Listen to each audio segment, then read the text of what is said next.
Shalom, selamat sore, selamat malam Bapak Ibu yang kasih Tuhan. Hari ini Selasa 28 Maret 2023. Mari kita persiapkan hati kita untuk kita belajar sebagai kebenaran firman Tuhan dalam pesan gembala. Ya, kita awali di dalam doa. Segala puji, hormat, syukur kami naikkan kehadirat-Mu, Bapa yang kami sembah dalam nama Tuhan Yesus Kristus. Kami bersyukur atas penyertaan dan pemeliharaan-Mu sepanjang hari. Engkau mencukupkan segala kebutuhan kami tidak kurang satu apapun. Ini semua karena kebaikan-Mu ya Tuhan. Dan tiba saatnya kami mau belajar kebenaran firman-Mu, pakai hamba-Mu menjadi alat untuk menyampaikan kebenaran firman-Mu. Taruh perkataan-Mu dalam mulut bibir hamba-Mu. Dalam nama Tuhan Yesus Kristus kami serahkan jalannya pemberitaan firman pada sore malam hari ini. Haleluya. Amin.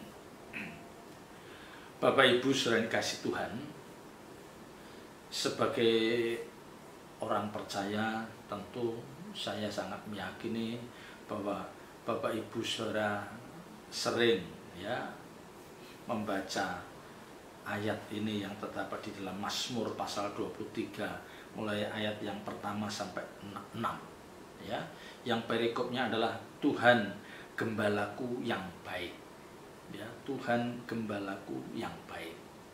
Ya, tentu di sini berbicara tentang seperti ya diibaratkan seperti domba yang mempercayakan hidupnya pada seorang gembala.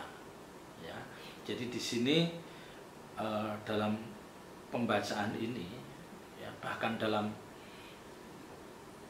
kehidupan nyata orang percaya itu seringkali kita itu diposisikan seperti domba ya. Maka ada ayat yang mengatakan ya, kamu seperti domba yang dilepas di tengah-tengah serigala ya. Yang Alkitab katakan kita harus tulus seperti merpati, cerdik seperti ular, dan tulus seperti merpati. Domba adalah binatang yang tidak mempunyai alat, tidak mempunyai kekuatan untuk membela dirinya sendiri. Ya, beda dengan kambing, ya masih ada tanduknya. Ya, kalau domba itu diibaratkan salah satu binatang yang benar-benar lemah. Ya, jadi dia tidak punya kekuatan dari dirinya untuk membela diri. Dibanding dengan hewan lain, ini jauh berbeda. Nah, dan inilah hidup orang percaya itu diibaratkan seperti domba. Ya, kalau kita bisa memahami hal ini, ya, jadi kita bisa menempatkan diri kita, oh, aku ini domba, yang aku tidak punya kekuatan dari diriku sendiri untuk menghadapi segala musuh, segala pencobaan. Ya, maka satu-satunya jalan biar aku ini, ya, kita ini selalu hidup dalam perlindungan oleh kekuatan yang maha dahsyat itu, yaitu kita harus mengandalkan Tuhan. Ya, itulah perlindungan kita satu-satunya. Ya, itulah perlindungan kita satu-satunya. Ya. Kalau kita baca, mari kita baca ya Mazmur 23 ayat 1. Mazmur, Tuhan gembalaku yang baik, Mazmur Daud. Tuhan adalah gembalaku, takkan kekurangan aku. Ia membaringkan aku di padang yang berumput hijau. Ia membimbing aku ke air yang tenang. Ia menyegarkan jiwaku. Ia menuntun aku di jalan yang benar oleh karena namanya. Sekalipun aku berjalan dalam lembah kekelaman, aku tidak takut bahaya, sebab Engkau besertaku. Gadamu dan tongkatmu itulah yang menghibur aku. Engkau menyediakan hidangan bagiku di hadapan lawanku. Engkau mengurapi kepalaku dengan minyak, pialaku penuh melimpah. Kebajikan dan kemurahan belaka akan mengikuti aku seumur hidupku, dan aku akan diam dalam rumah Tuhan sepanjang masa. Ya. Ayat ini tentu tidak asing bagi Bapak Ibu saudara dan saya. Ya, tetapi tidak ada salahnya saya akan membahas, ya, kita akan berbicara tentang Mazmur 23 yang perikopnya adalah Tuhan gembalaku yang baik. Ya. Dikatakan Tuhan adalah gembalaku, takkan kekurangan aku.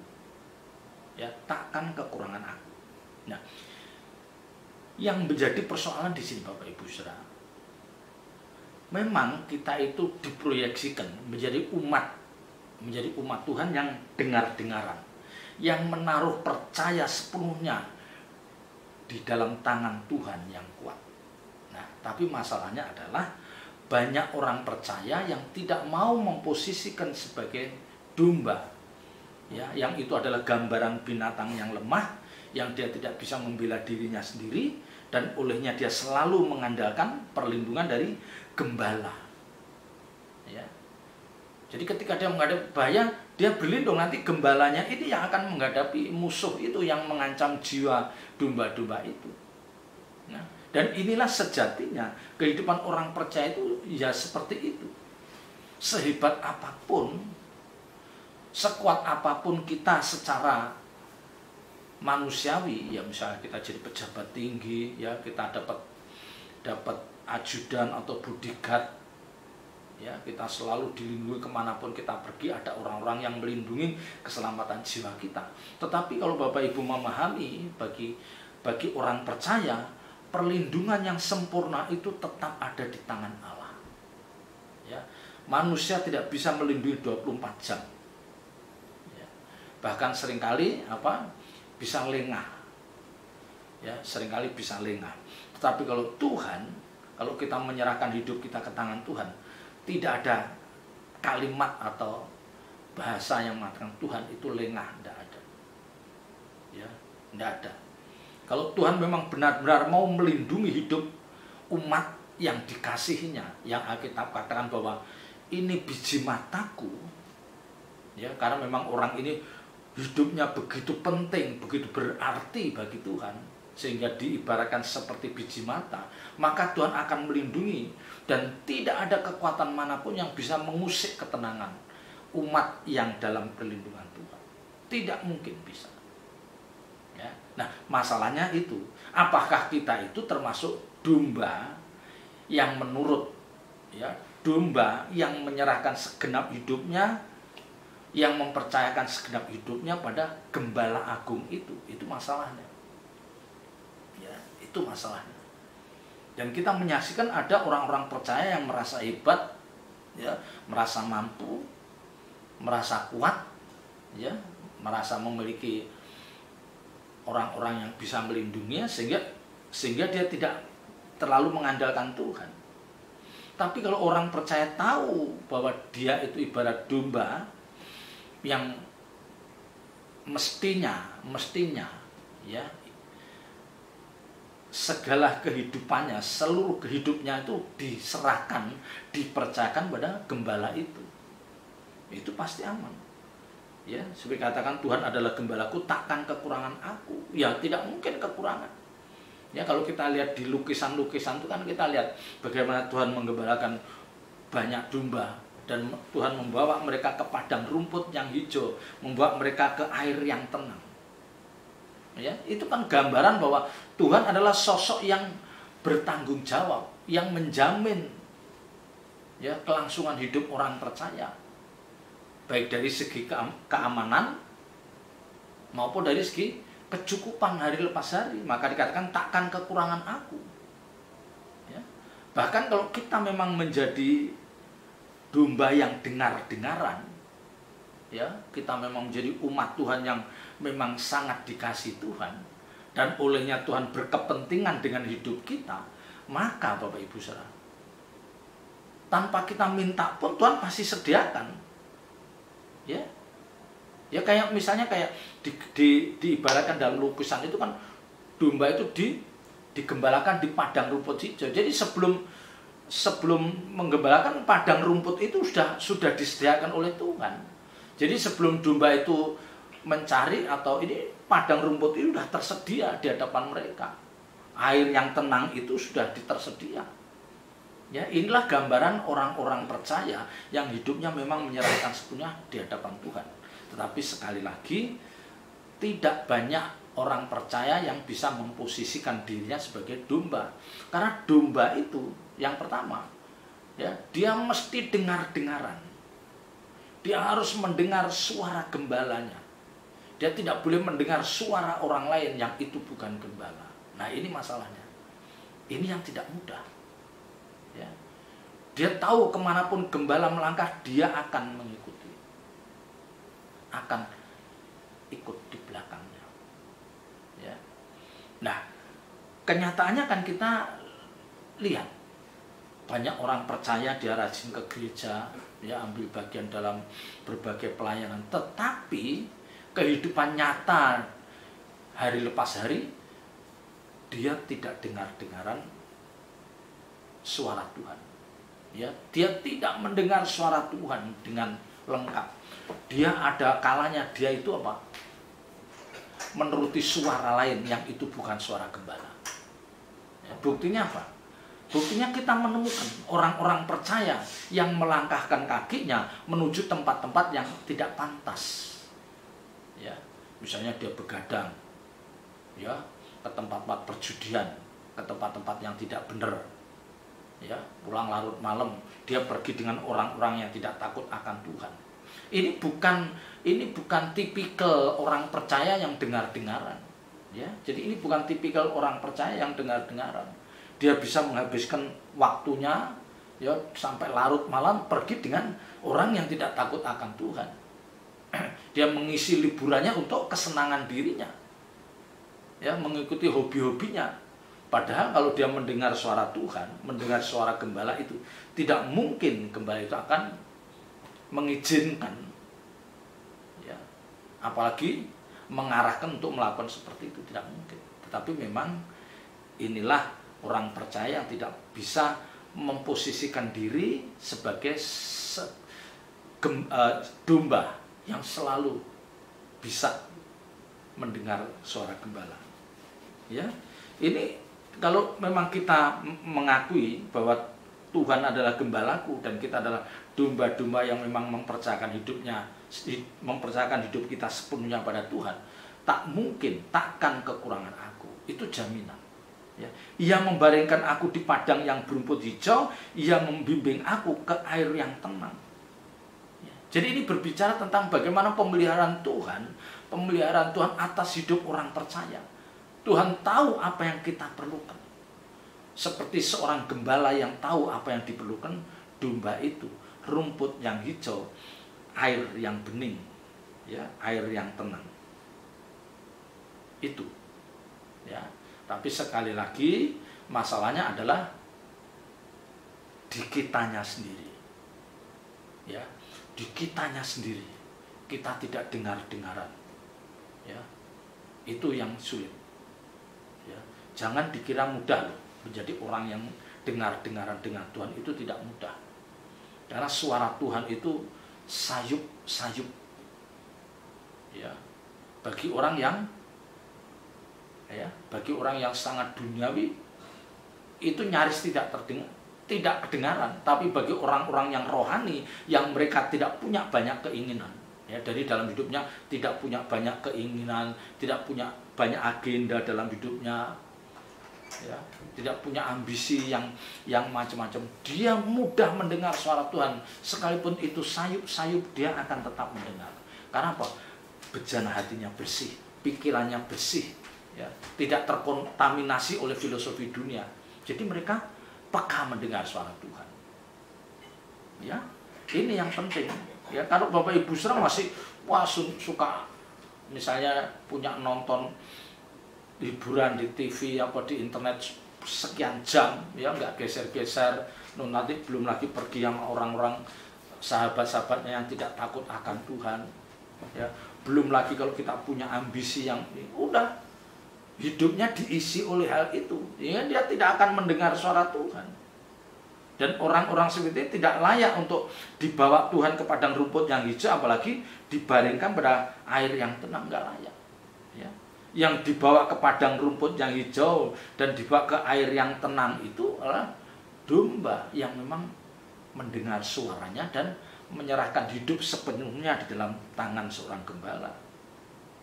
Ia menyegarkan jiwaku, ia menuntun aku di jalan yang benar oleh karena namanya. Ya, ia menyegarkan jiwaku. Ya.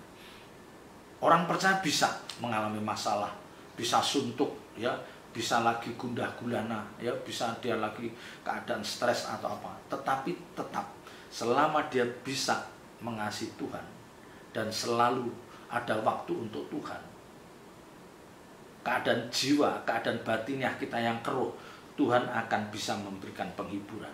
Tuhan bisa menyegarkan jiwa kita, ya. Dan kita dibawa Tuhan untuk melewati jalan yang benar. Jadi ketika kita menghadapi masalah hidup yang berat, problem yang tidak ringan, ya, kita sepertinya jalan itu tertutup bagi kita. Tetapi karena kita mempercayakan hidup sepenuhnya bagi Tuhan, maka Tuhan akan buka jalan. Tuhan akan buka jalan. Dan jalan yang dari Tuhan ini seringkali di luar nalar kita, yang kita tidak mudah memahami, ya. Tetapi kalau orang percaya itu tidak dengar-dengaran, dia tidak bisa menempatkan, memposisikan diri seperti domba yang taat, dia akan mencari jalannya sendiri, yang akhirnya Alkitab katakan apa? Dia sesat, ya. Kan memang ada domba-domba yang dari sekian domba itu ada 1-2 ekor domba yang nakal, yang mencari jalannya sendiri, yang dia merasa bisa bahwa oh ini jalannya benar, tetapi salah, sesat. Ya, kalau sesatnya itu menjauh dari gerombolan kumpulan kawanan domba yang digembalakan, dia sesatnya menjauh, dia bisa dimangsa oleh harimau, oleh singa. Dia udah lepas dari tangan gembala, ya, udah lepas dari pengamatan, dari perlindungan gembala, ya dia mudah diterkam oleh binatang buas. Nah, ini yang terjadi dalam kehidupan orang percaya, ya. Ketika mereka udah keluar jalur, dia udah mulai meninggalkan Tuhan, dia memilih jalannya sendiri yang menurut dia benar, ya. Alkitab katakan seolah-olah jalan lurus, seolah-olah jalan itu lurus, tetapi ujungnya kebinasaan.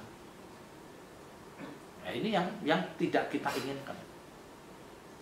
Makanya Bapak Ibu Saudara, memposisikan hidup orang percaya benar-benar seperti domba itu sulit, tidak mudah, ya.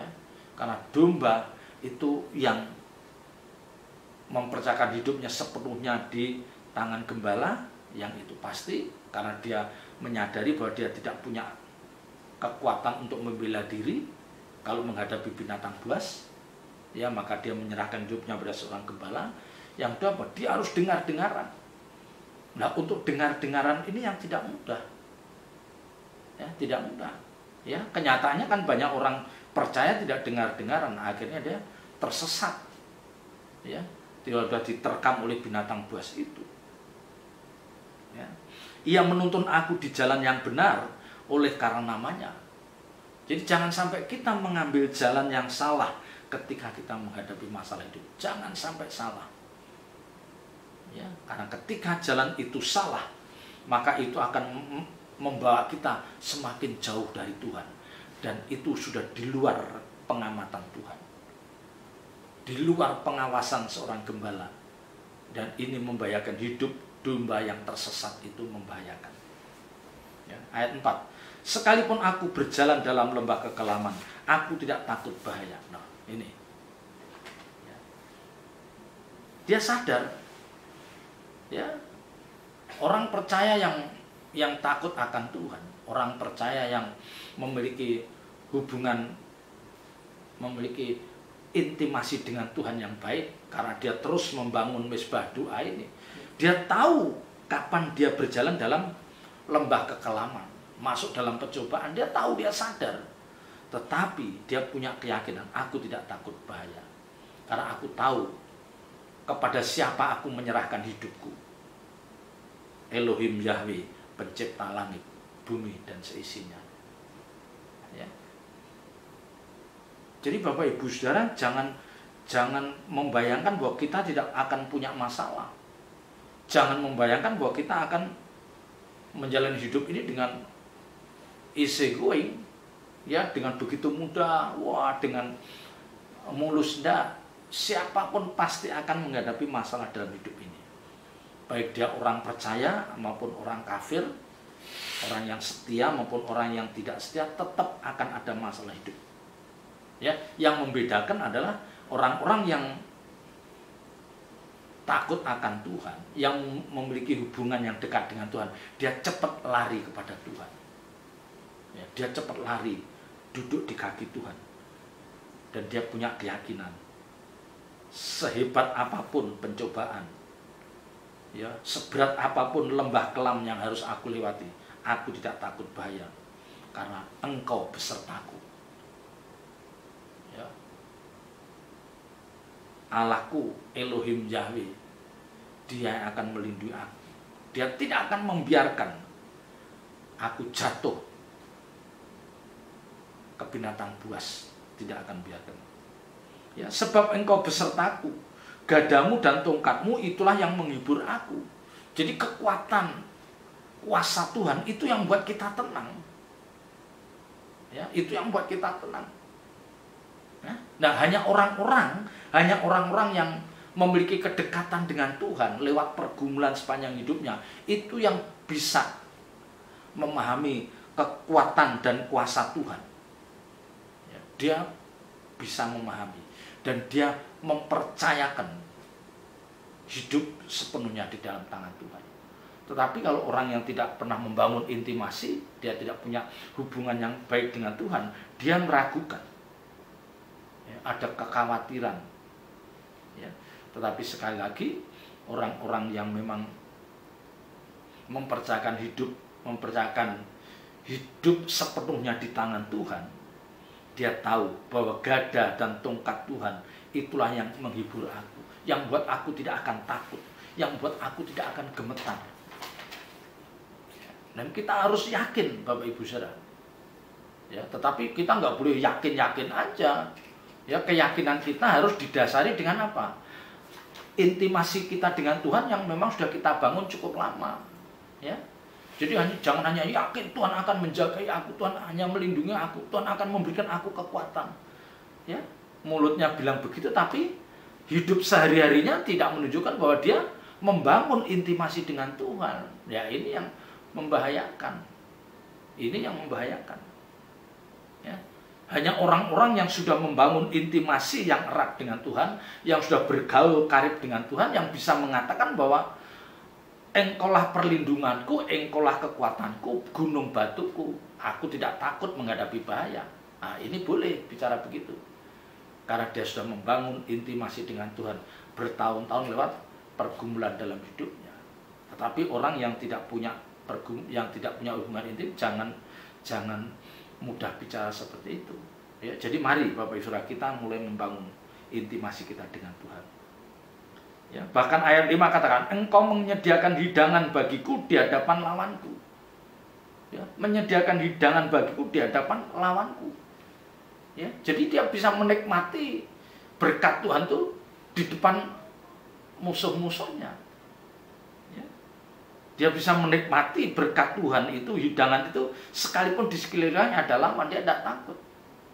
Karena ada gada dan tongkat itu yang membuat aku tenang. Ya, Engkau mengurapi kepalaku dengan minyak, pialaku penuh melimpah. Ini berbicara tentang apa? Orang-orang yang sudah dipakai Tuhan, berjalan bersama Tuhan, inilah orang-orang yang menjadi alat bagi Tuhan, ya, untuk ambil bagian dalam rencana besar Tuhan. Ya. Jadi hidup orang-orang seperti ini seperti apa? Orang-orang yang dipertaruhkan oleh Tuhan. Dan kita tidak perlu takut. Ya.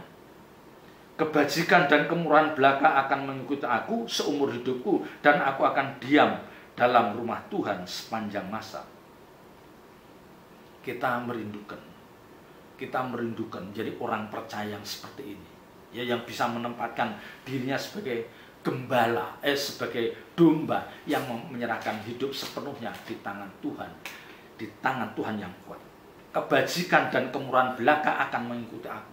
Jadi hidupnya selalu menikmati kebaikan Tuhan. Kemurahan Tuhan selalu dinyatakan dalam hidup orang-orang seperti ini. Seumur hidupku, Maka dia katakan, aku akan diam dalam rumah Tuhan sepanjang masa. Dan orang-orang ini tidak mungkin dia memiliki ketenangan di luar rumah Tuhan. Dia pasti kena ketenangannya, damai sejahteranya ketika dia diam di dalam rumah Tuhan. Ketika dia ada di dalam persekutuan dengan Tuhan, disitulah dia akan mendapatkan ketenangan. Ya, jadi betapa Bapak Ibu Saudara, perjuangan kita yang sesungguhnya. Mari kita menempatkan posisi kita sebagai domba yang senantiasa mendengar suara gembala, ya, yang selalu mengikuti kemana arah gerak langkah kaki gembala kita ikuti, dan kita mempercayakan hidup kita sepenuhnya di dalam tangan Tuhan yang penuh kuasa. Ya, inilah menjadi kerinduan Bapak Ibu Saudara dan saya. Selamat berjuang, Tuhan Yesus memberkati. Ya. Bapa di surga, meteraikan firman-Mu dalam setiap hati kami dan ajar kami melakukannya. Roh Kudus terus berikan kami kekuatan. Terpuji nama-Mu kekal selama-lamanya. Dalam nama Tuhan Yesus Kristus kami berdoa dan mengucap syukur. Haleluya. Amin.